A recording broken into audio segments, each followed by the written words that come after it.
Hi, I'm Tim Longwell with Longwell Art, where we encourage you to create for contentment. If you have any ideas of what you'd like to see either demonstrated with paintbrushes or finger paints, let me know in the comments. Today we're going to do a scarecrow sitting by some hay bales. Now I have some colors already in place. I'm going to start with those. Mix up some little bit of yellow and brown, kind of get it to the color you want it, and we'll start and we'll make us some hay bales. We'll just kind of throw them in there.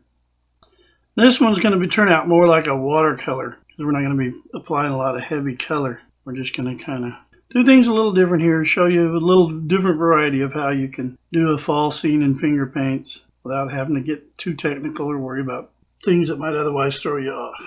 And this hay bale is going to go off the side over here, obviously. Kind of leave a little gap here and there because you're going to see a little bit of light or shadow or something behind the hay bales anyway.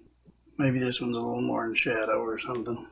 And a little bit of yellow because we're coming more to the light. Now you can get real fancy with this and you can worry about adding darker lines as your layers dry or whatever later on before you framed it or hung it on the wall or whatever you wanted to do with it. But we're just trying to make this simple so that the little ones that may be watching can enjoy and tag along while they're joining us for the learning how. This one we're going to make a little darker because it's in the, maybe it's in the shadow a little more. We're going to add just a little bit brown back to the mixture here. Then we're going to add just a little bit more bright yellow to lighten it up just a little more here for this one. Kind of change up the color a little bit and give it a little variety. Because not all straw is the same color. Not all grasses dry out the same yellow. So since that's all that hay is just bundles of different types of grass. And since our scarecrow is not going to be worried about it, we don't have to worry about that either. Okay, let's see here. Now, let's put our scarecrow in there. Maybe he's wearing some blue jeans, so we'll make him sitting here on his rump in some blue breeches and draw the leg over here. And don't worry about how straight your lines are or anything. Scarecrows are kind of lumpy anyway because they're just stuffed with hay.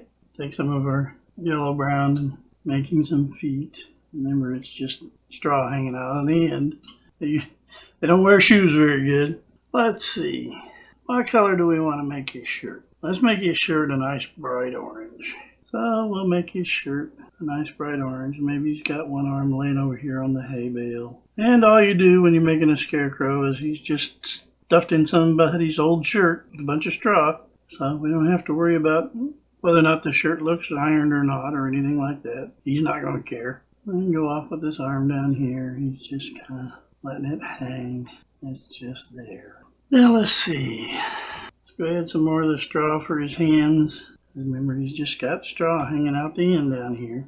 And we'll throw some over here. And let's see here. Now, color hat. Why don't we make him a green hat? How's that sound? We'll make him a green hat. And for this guy, we're just going to make him a little sock hat. Knitted caps you wear in the wintertime. Well, that's a nice bright green one. That ought to keep him warm, huh? And I'm going to reach over here and get a brush. But you can just get the little craft brushes at the store. And we're going to take just a tiny bit of the brown. We're just going to outline his head here a little bit.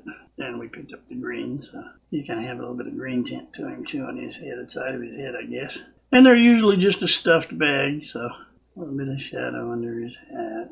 And bring it around. Now we're going to have some fun with ours. So we're going to take this, and we're going to give him some bright blue eyes. You can do that with your finger even. You just dip it in there, tiny little bit, and just go pop, pop. Now he's got blue eyes. Give him a little bit of a mouth. And there he is.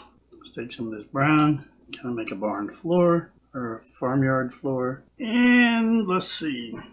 Let's make him kind of a reddish brown. Mix up some, whatever color you'd like the walls to be. And since he's in the barn, we'll kind of run our strokes this way. Make it kind of look like old boards or whatever. Now you guys with little fingers, you can just get your whole fingers in there. If I do all that, my fingers are so big, they'll just get in the way and cover things up. Just kind of, and then it'll look like the grain in the wood on the walls.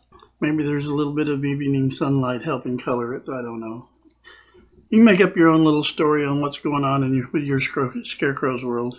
And that's okay. That's part of being creative. Take a little bit of this and just dab it in behind him a little bit. And like I've said in other videos, don't worry about it if you get a little bit of your other colors mixed in with your background colors or whatever. Just go with the flow.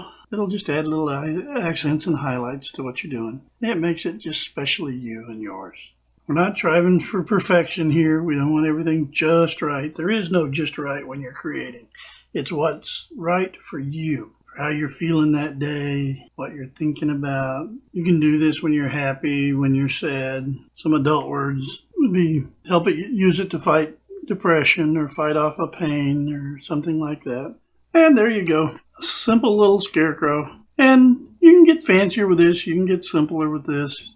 It's all what you feel with. But the idea is to get you comfortable, not worrying so much about what it looks like, about having fun, about creating. So continue to create, continue to enjoy your creation, and we'll do some more videos helping you with that as we go along. So if you enjoyed today's video, be sure and click the subscribe, ring the little bell notification so that you know when we upload another video. Check out some videos over here for other hints and tips and maybe other videos that you'd like to try the activities on. And continue to create for contentment. Meantime, you be sure and have fun.